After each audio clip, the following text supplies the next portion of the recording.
And if I stay with you, I don't love myself. Because I didn't realize how much of my value was tied to being a business owner or being a cheerleader or being his girlfriend, you know? And I'm always said, like, I miss independent or I miss this and miss that. But Yeah. No, I wasn't. I just need to get the fuck away from Oklahoma. Society says a lot of shit. Is it the truth? Is it far from the truth? Or do we even care? Let's chat about it. This is Society Says with your favorite host, Mariah Condon. Today I am joined by a very special guest, my literal day one, my cousin, Peyton. Peyton, thank you so much for stopping by. Yes, Mariah. Thank you for having me. A1, day one. Okay, period. Like the steak sauce. Okay, that part. I mean, from playing with Bratz dolls to founding, owning a business, and now you're headed to grad school. Like, you are really that bitch, and I hope you know that. Thank you. Yes. It means a lot coming from you. The OG, that bitch. Okay, period. So I just feel like today you would be the perfect guest to talk about defining what it means to be a ride or die and when you need to choose yourself, whether it's love, business, just creating the version of yourself and constantly evolving. So before we begin with today's episode, it is time for Society. Okay, we're going to be talking about the hot topics and no sugarcoating it unless it's with a rim. So let's get into it. Let's grab our wine. You are the perfect person to talk about this Society of the week. Thunder winning the NBA championship. Can I say the F word? Yes. Thunder the fuck up. Okay, oh period. my goodness. Yes. Thunder up. It's been so surreal. Yes. And I wish you could have been in Oklahoma City to experience the energy.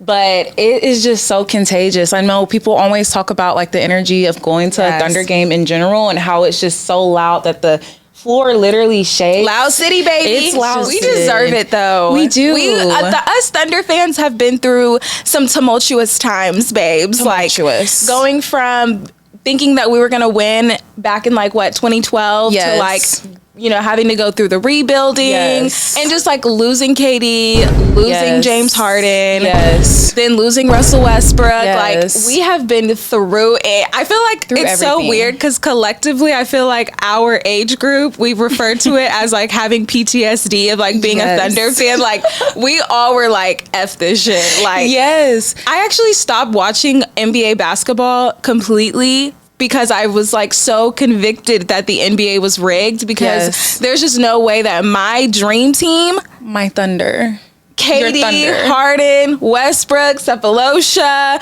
Serge Ibaka, Kendrick Perkins lost. You can't convince me.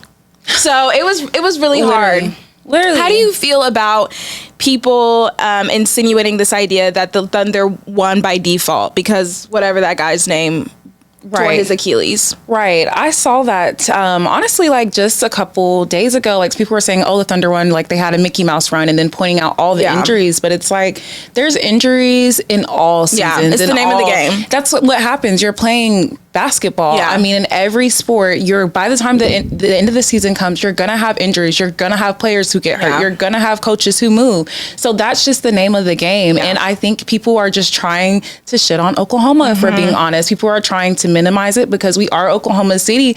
But it's like at the end of the day, our MVP has done something that no MVP has ever done before. I think it might be 3 people, but we're going to say no other MVP has ever done. And so it's a very small list. Yes. It's like and we're a young team and like people hate to see the underdogs win. I mean, it's all around, like from our players to the city to the organization as one of the newest organizations in the NBA. So I think that people are just haters and they can suck it. Thank you. That's what I say. And you were at the parade. How was that? Oh my gosh, it was amazing.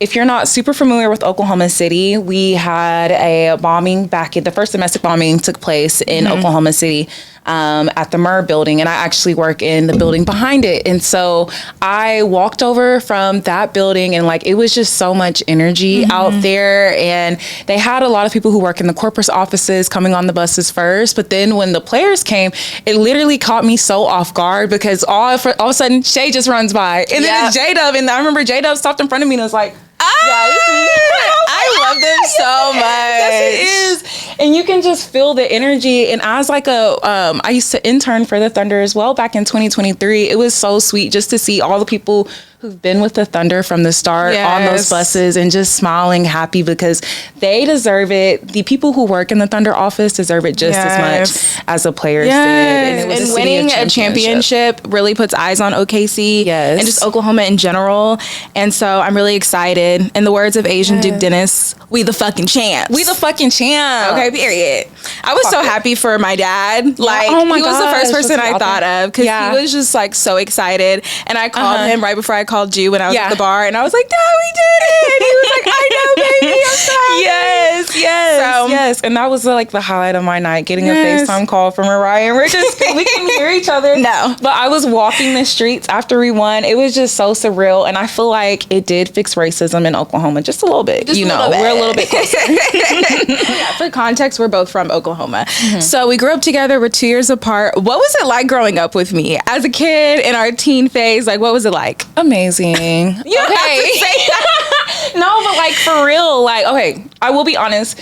We had a dark age. We did. Between like the ages of like 4 until I maybe got to the 5th grade. Me and Mariah did not fuck with each other. No. And then my mom took us to DC for a trip. And that's where the friendship bloomed. So it took us about, I was probably 11. 11 years to actually get close. And I was like, you know what, bitch? You're really cool as hell. I feel like it was because your brother is my age, and like my brother and John were all the same age that I honestly I thought of you as like a little kid. Even though we're only 2 years apart, I was really close with William for a while, and then I transitioned. So I'm on the greater side. And so once we finally transitioned to liking each other, we were inseparable. Like, me and this girl would literally sit on FaceTime for 6 to 8 hours in the summer, because even though we're both from Oklahoma, I lived in Oklahoma City, she lived in Tulsa, and so that's an hour and a half apart. But it didn't stop anything. And we did that all up until high school. Girl, we was on Yes. We used to like we've been to the Young Thug concert, Mindless Behavior, everything. You went to my ex-boyfriend's family reunion. Still have trauma from that. But speaking of growing up though, what did you envision your 20s to look like? That is such a funny question to me, because honestly, as somebody who kind of grew up watching a lot of like young adult shows, whether it be like Awkward or all the other great ones, I can really think past high school. I'm not gonna lie. Yeah, because I wanted to go to school and be a doctor. So like I never really fantasized my 20s. And then once I got into school, changed my major to business and opened up my business, the first beauty supply to ever serve Langston University. Period. But once I opened that up and then got into a long-term relationship, I still like didn't get to fantasize what my 20s would be like. So I was in a relationship for 4 years. I owned a business for 3 years. It's still there and hopefully thriving. I'm just no longer a operating member of it. But I'm honestly just now getting to like make that choice for myself of what my 20s looks like. So it took me until 23, almost 24, to be able to actually like fantasize what I want my 20s to look like and be able to enjoy it. So I'm making it up as I go, but right now I'm living my best life. So Period. Okay, I think I'm living the 20s I want to live. But going back to your relationship, you were in a relationship in college, but you know, I know that you guys actually met way before college. So in whatever words you want to use, how did you and your ex-boyfriend meet? You know what's funny? I went to private school, 7th through the time I graduated, right? So my supply to Black boys was very limited. Very much. And I had some friends, they didn't go to my school, but their sisters went to my school. And one day she was just like, I have a guy for you. And sent me a picture of him. What? And from there we hit it off, and I'll never forget, because when he had first texted me, he looked kind of short. And so I was like, he asked me how tall I am. I was like, I'm 5'10". And then he didn't respond to me for like a day. Now he was intimidated by my stallion. Like, yes, by a stallion. But I still remember the first day we met. Like, he's my first love. It was a lot of bliss. So wait, what grade were y'all in? I was in the 8th grade. He was in the 9th grade. Yeah. Wow. So babies. Yeah. So eventually you guys went off to the same school, and then eventually you guys started to open up Lion's Mane. What led to that decision to kind of mix business with love? Yeah, so we did date for like probably 6 months. It was very much a childhood relationship whenever we dated. I went through high school. We had our love and war years, as everybody does. Everybody has that little toxic. Okay, a lot of my people who've been there from the beginning, like they know how. Just it was journey. Very off and on until they finally did settle down. Yes. It's and a journey. So we. It is, unfortunately. But listen, y'all, it doesn't have to be a journey. Don't be like me. Don't fantasize what I'm about to say. Go for it. Because it's not all that. Anyways, so we honestly, what made us like, one, we've always like had a lot of love for each other. So even though like we were like on and off in high school, the love was still there. Yeah. But then when we got to college, I had been in different relationships. He had been in different relationships. We kind of just rekindled and we're friends, which was the first time like we at practice, just like getting to know each other on a platonic basis. And that was like falling in love again, honestly. Nice. Which was like, amazing. It's still fresh. I'm the world's favorite Cancer. Yes. But we just both like started discovering entrepreneurship and learning more about Black history. And we both, he didn't go to Langston at the time. I was a freshman at Langston at the time. And we both just wanted to do something that was going to help the community. Mm-hmm. And it could have been a grocery store. It could have been like a convenience store. It could have been all the different things. But one thing I hated as a girl who, if you're not familiar with Langston, it's Oklahoma's only HBCU. And it's 45 minutes to the nearest like metro area, which meant it was 45 minutes to the nearest beauty supply. And I used to be a cheerleader. So like I would make those weekly trips out to Oklahoma City just to get simple things, whether it be a wig clap or shoot, we're out of hair glue, or shoot, I need some braiding hair because I want to switch it up real quick. Yeah. It was a necessary need that our community needed. And I think for Jahari and I, we both, well, if I'm being honest, I had a lot of money saved up because I was on a full ride and I had extra scholarships and I'd done this internship with NASA. I was big balling at the time. So I had some money saved up. He had some money saved up. We were both like wanting to make this transition together. And so we said, fuck it. Like, I remember, I'll never forget, he called me on like July 4th in like 2020 and was like, we should just do it. Like, we've been talking about it. We should just do it. And like from that moment on, we did it and we got our incorporation. We planned for like a year. And then, we got open September 21st, 2021. Widely successful. Yes. If I do say so myself. Do you believe that he was the one at one point in your life? Yes. Yeah, definitely. I think when you get into sorry. No, you're okay. I know you had told me that you guys at one point, you were on the path towards engagement. Yeah. And then things started to shift. Yeah. So I think in general, when you date somebody for that long and you know somebody for that long, whether it's somebody you've known for a year or 10 years, at some point, everybody shows their true selves. Yeah. And I began to see his true self. And it's okay for people to change. But again, you have to, when I started seeing those changes, I would make excuses like, oh, okay, like this is just this moment. This is just this moment.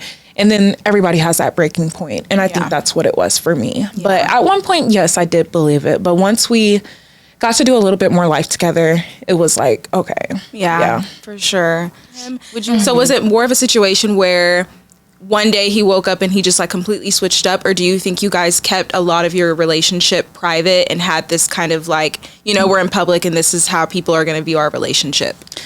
I think for both of us, breaking up was hard.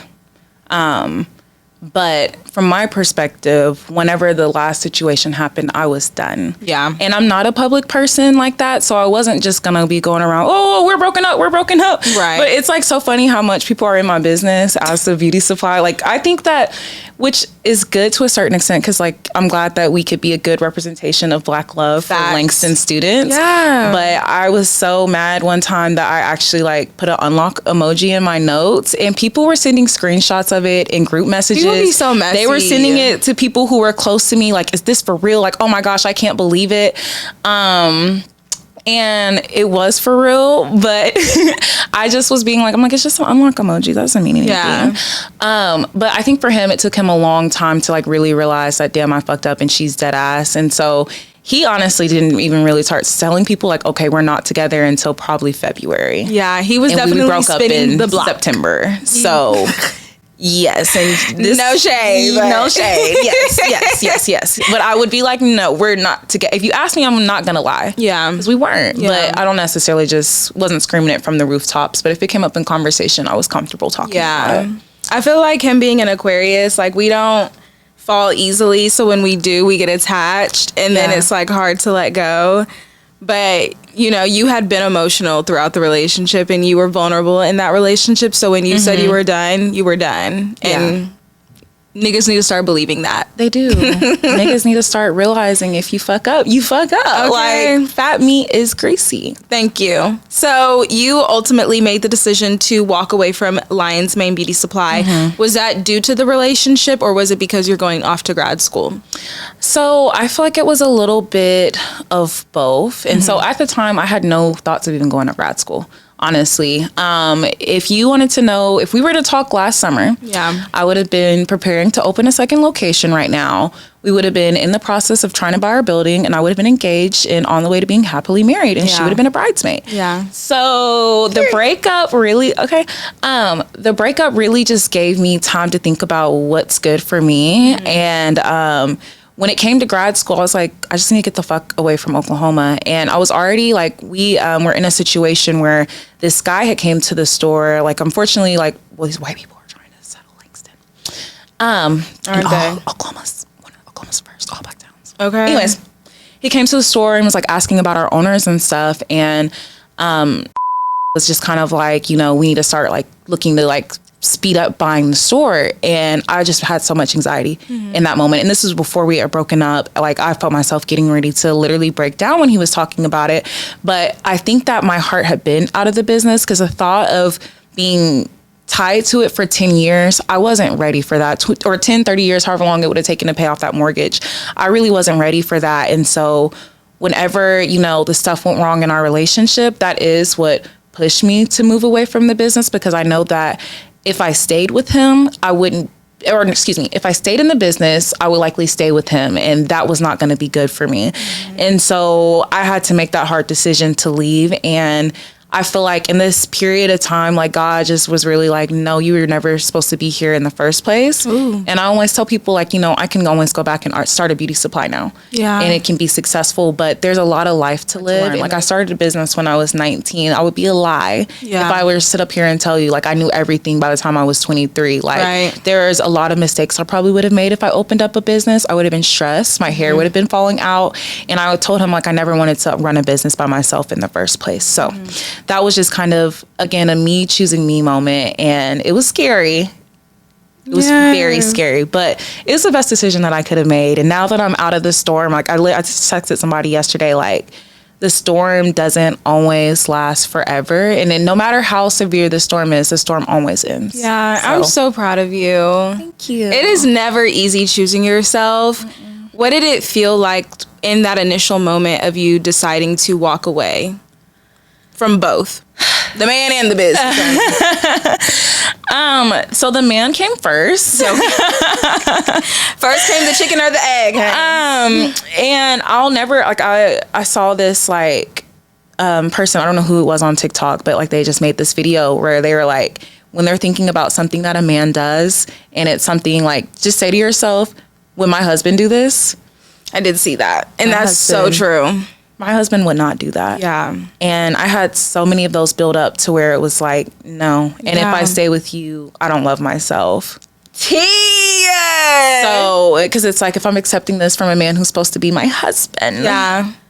How do I view myself? Yeah. You know what I mean? So that was just like, no, like, shit, it was hard, but it's... Yeah. I think my biggest fear is, like, ever in general is settling in life. Yeah. Because I feel like we only have one life to live in this body. We may live again in multiple different lifetimes, but in this current body, you only have one life to live. And I don't want to live with regrets. I don't want to be, you know, on my deathbed thinking, you know, I let the love of my life walk away and I settled in, like, a relationship, or I stayed at a job for 30 years and I hated it this whole time, but I just stuck it around. Like, I think that what I've realized the older I've gotten is that a lot of people, especially people in relationships, like a lot of times they're settling because they don't want to be alone. They don't know how to be single.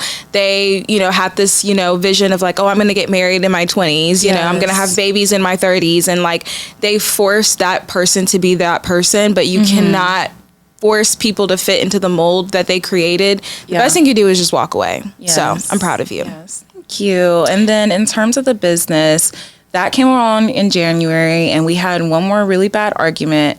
And I was like, oh no, I'm not finna be acting crazy like I'm a member of Bad Girls Club. If you know me, I'm a very docile person. Like, and it was getting to the point like I was finna get to acting crazy, you know? And that's when I was like, oh, no, we gotta go.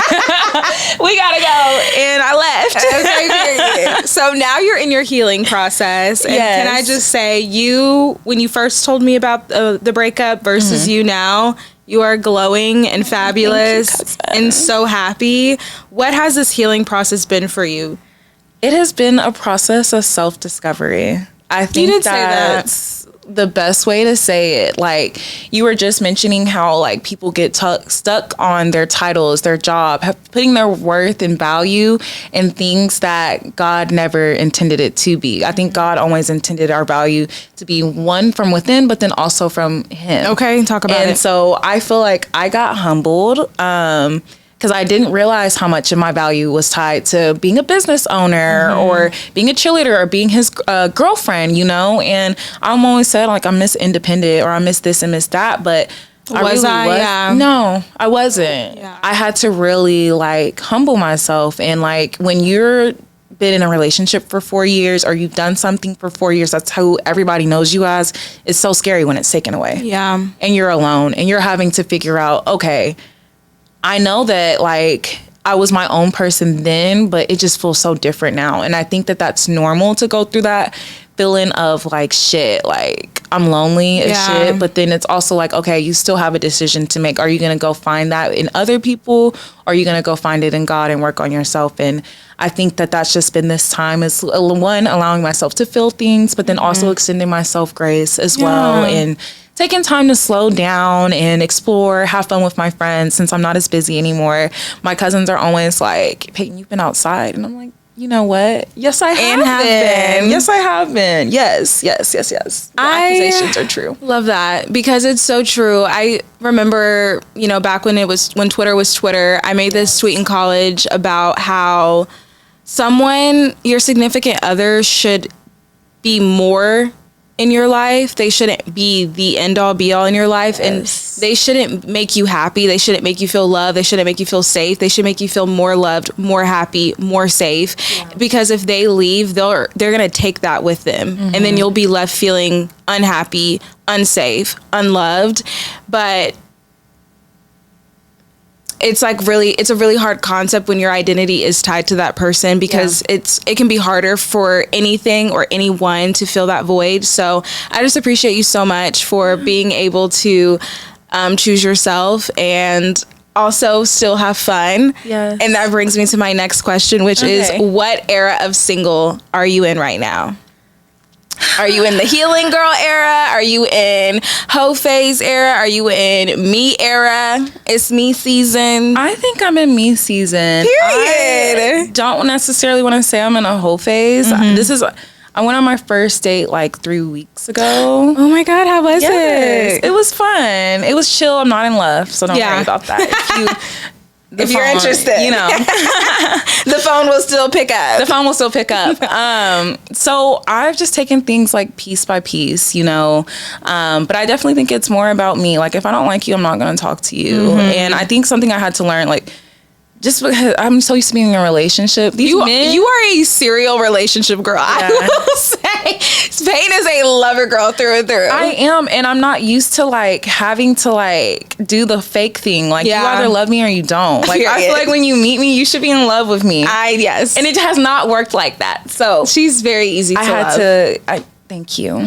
I had to realize like, okay, fuck what these niggas are thinking or what, we can't get our worth from them. And like, if it's a good one, okay, cool. If they come, if they don't, I really don't care. Yeah. I'm outside with my friends. Period. I'm having a good We time. outside tonight. I still read my I love that though. and I love all the hood anthems right now. Just speaking of, it's a hot girl summer. We're not getting it just from one artist. We're getting it from all the new little girls coming up. And I'm just like, yes, summer. Speaking of music though, like what song is your like anthem for your life right now, or a song that you've just been listening to a lot? So right now my fun song is Just Want to Be Your Girl by K Tronada. Obviously it's so basic, but summer means house music. And I have been playing that on freaking repeat. Yes. And then a more like serious song, I guess, is Downtown. I don't know how to say her name. I think it's Sinead Harnett. Okay. She's like a British artist. And it's like a really beautiful song. And her whole album from like what that song is a part of is called Boundaries. It's so good. You should listen to it.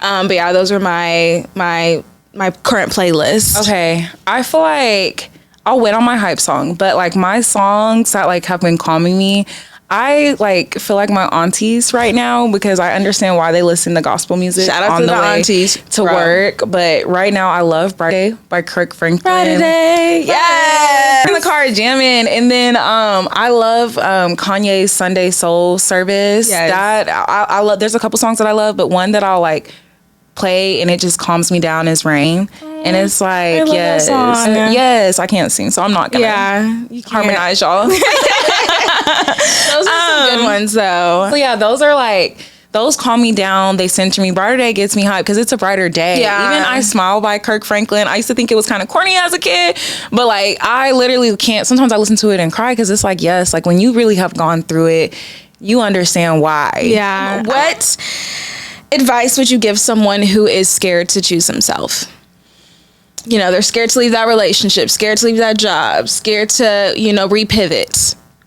Let me think. So I think the number one advice that I would give to somebody who's scared to leave that job, scared to pivot, leave the relationship is it's your life at the end of the day. And so are you going to let that job dictate your life? Are you going to let that man or woman dictate your life? You have to choose you. And like, really, like, I don't want to put my friend's business out there one time, but I was like pretty much telling her, well, imagine when you have kids with this man and all the same, like you guys get married, he's going to put the same trauma that he's putting on you, he's going to put on your kids. Yeah. And then it's just going to repeat. You're starting a generational curse. Yeah. And so, and then one more thing is like when I would be boohooing crying. My parents have seen it all. Never thought that I would.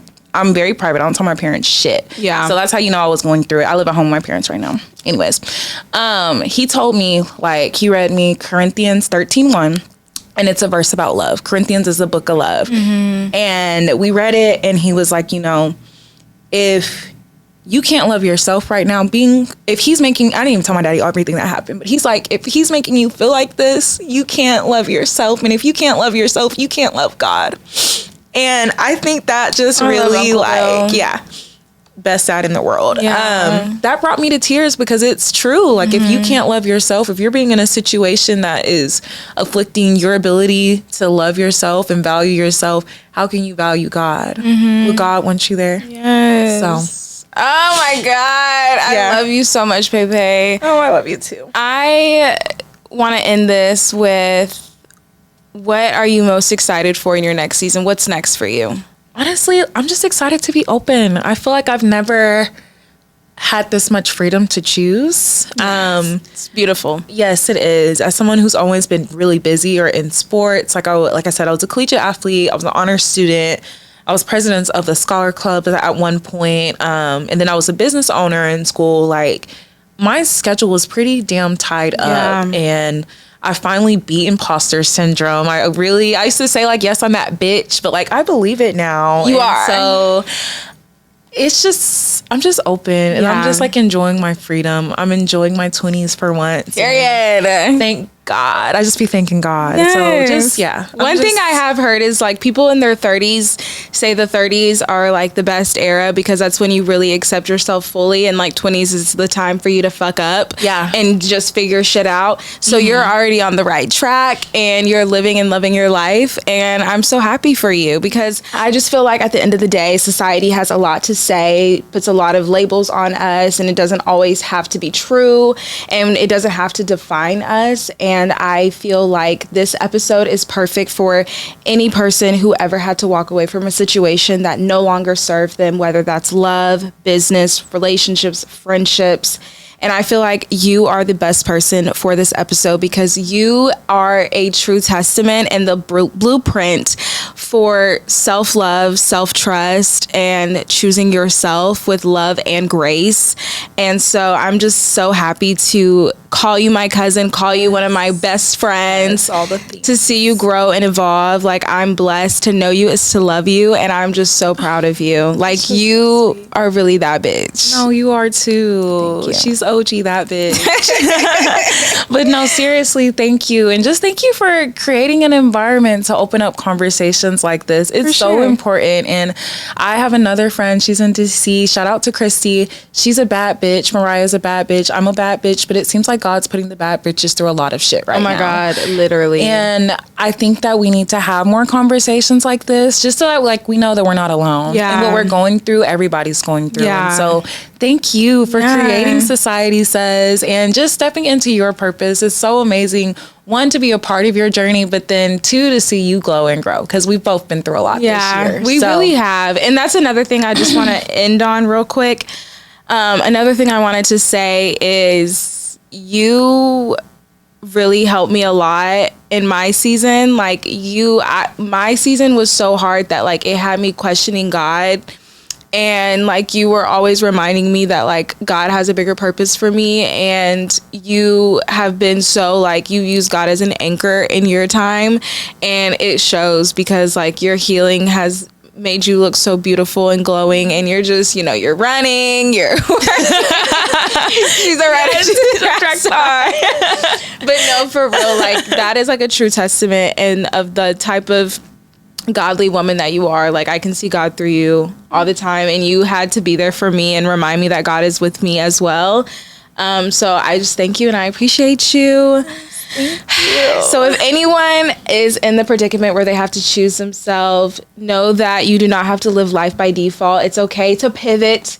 It's okay to re-navigate, to recenter, to realign in your purpose and choose yourself. Thank you guys so much for tuning in. Thank you. We will see you in another episode of Society Says. Thank you, Peyton. Thank you.